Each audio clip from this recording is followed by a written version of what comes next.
Let's turn our attention to the FIFA Club World Cup now, a newly expanded tournament, 32 teams across six confederations. I think, unlike previous editions where there were only seven teams competing, we've now got eight groups of four, and City have been drawn in Group G. They're alongside Juventus, of course, Italian giants, UAE side Al Ain, and Moroccan giants Wydad AC, who City will play on match day one on Wednesday. They'll then face Al Ain on June the 23rd, next Monday, and we'll finish the group with a potential decider for top spot against Juventus on June 26th.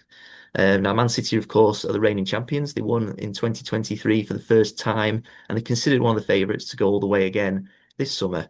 Now, Pep Guardiola has recently said that the Club World Cup's a very, very serious competition. That's what his words of this competition. Man City are keen to win. For you, Stephen, what are your hopes and expectations from a Man City perspective at the Club World Cup this summer?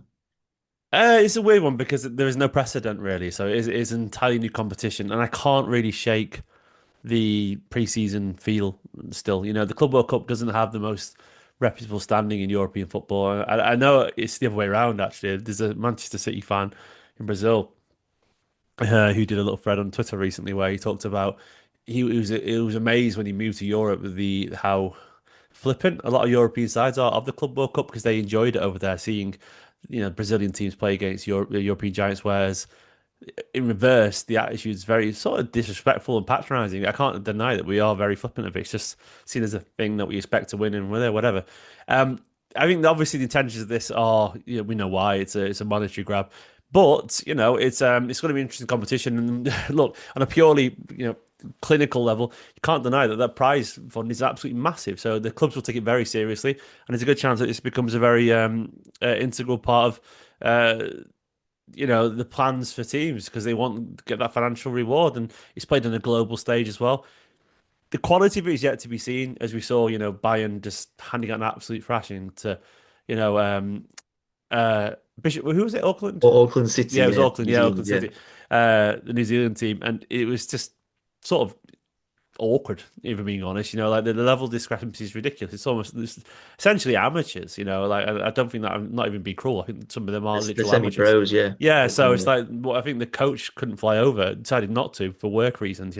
Because they're a dentist, and like a couple of players couldn't get the time off and stuff. So like, and you're playing Bayern Munich, and look, City obviously Wydad and LAA, LA, I'm so sorry, butchered the pronunciation. They'll be a slightly higher level, but this is still gonna be, you'd think in paper, and if anything can happen in football, it's still City will probably be treating this still as a sort of training ground, exercise until they play a team like Juventus or someone like that. So yeah, my expectation of it is mainly selfish. I can't deny that I don't have a lot of passion about this tournament. Because at the time of the year of it, if it's very pre-season coded, and the quality of the opposition.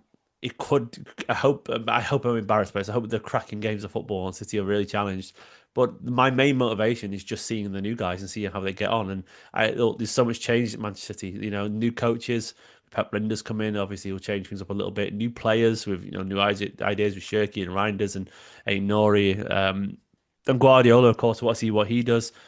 Uh, yeah, so I'm very excited for that side of things. But in terms of the actual tournament, I'm sort of on hold right now because I'm still questioning the validity of it in terms of the quality and how much we know that this isn't really. Look, I'd be amazed if Infantino is actually that bothered about Bayern winning 9-0. I think he more cares if there's eyes on the prize, on the tournament.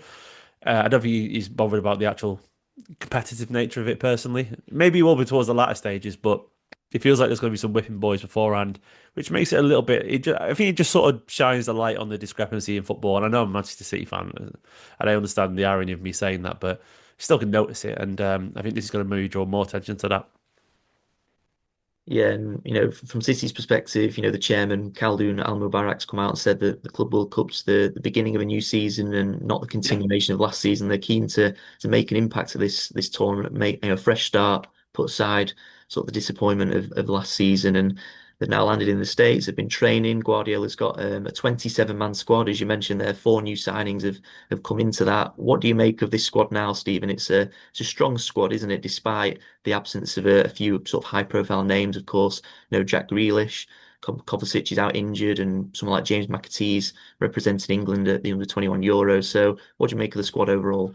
It's great. Look, I think the new signings, and I'm excited to see the signings over the last year or so that had more time, like Kusanov, Marmoush, Nico Gonzalez, and I think we're going to see a bit of a redemption for people like Phil Foden, maybe Rico Lewis. Say redemption because they weren't terrible, but they had maybe underwhelming seasons compared to their years before. I want to see how they interact with Aiton Nori, Tijani Reinders, and Ryan Cherki. Obviously, he's the exciting one, Cherki. There, I mean, the new signings are all exciting, but in particular, he's been the main talking point among City fans. And I can't wait to see how Guardiola lines up and what he's planning to do. Rodri, of course, as well, returning and playing some football.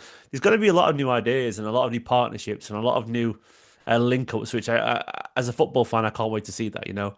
I've got my expectations. They might be unrealistic, but I really can't deny the fact that I can't wait to see Phil Foden play with Ryan Cherki. I think they're going to love playing football together. I think they're both street footballers. Phil gets better in a confident side always. He does need a confident side around him. He's not the guy to really put the teams on his back massively. Well, he did it a little bit the year before, of course, when he won the Player of the Year a lot. But he does need a functioning team around him to let him express himself because he's better when he's got more of the ball, to put it simply. So I think him playing with Shirky, and I think those two they sing from the same song sheet. I think that's going to be really fun to watch, and I'm looking forward to seeing a natural left back. City don't do left backs, we've got one now.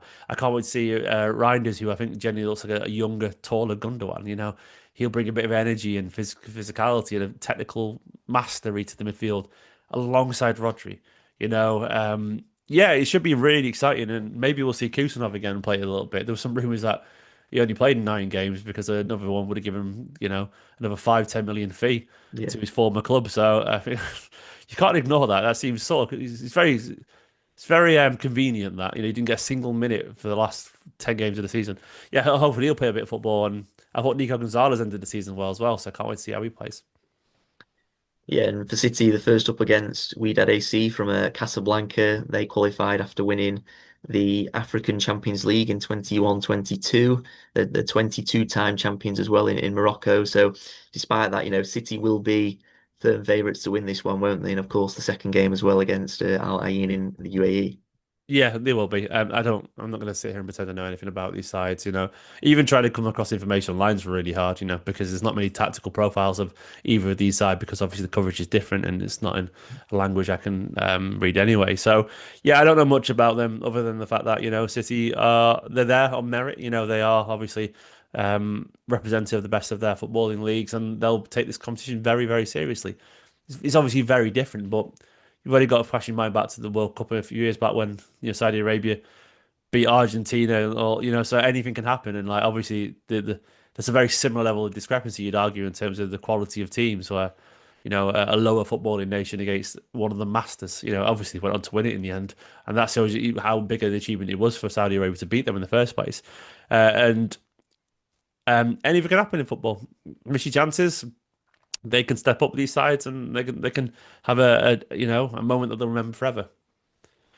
Yeah, and in terms of how City will approach this game or the first two games, really, how do you think they could line up? What you're sort of expecting? Do you think City are going to name, a strong team like we've seen some of the other big teams, name strong teams as well? And do you think any of these new signings will be thrown straight in by Guardiola?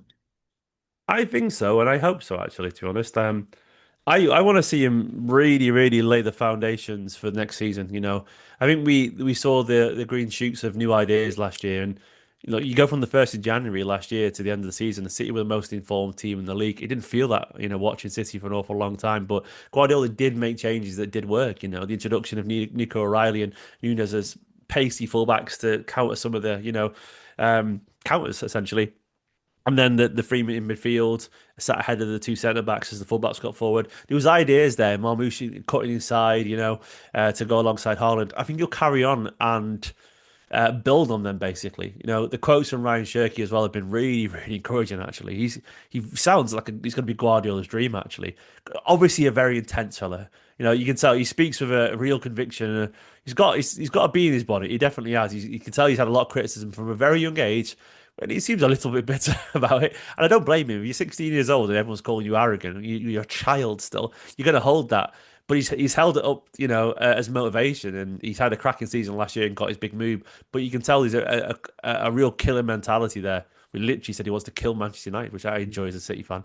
But you can tell he's really wants this. He really wants this. And when you've got a mercurial talent, and he really is like that special talent who really wants it, and he plays in such a a free kind of roaming role where you get the ball, you do the magic. I think Guardiola's going to love that, man. Like I think he is. Like Guardiola loved watching David Silva on the ball. He loved watching Messi on the ball. He loved watching De Bruyne on the ball.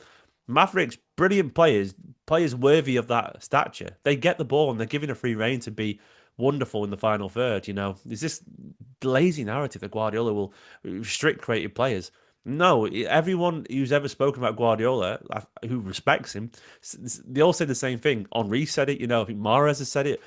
Guardiola gets you to the final third, and after that, do your thing. And that is going to be music to Shirky's ears because he is the kind of person. Get near the area and let him do his thing. So I think we're going to see, long story short, Shirky giving that 10 role. I think he'll play, off Haaland. I think Marmoush will play on the left. I think he'll cut in. I think Ait Nori will overlap and go wide. He'll provide the width. Marmoush will become a second striker as he goes alongside Haaland with Shirky behind them.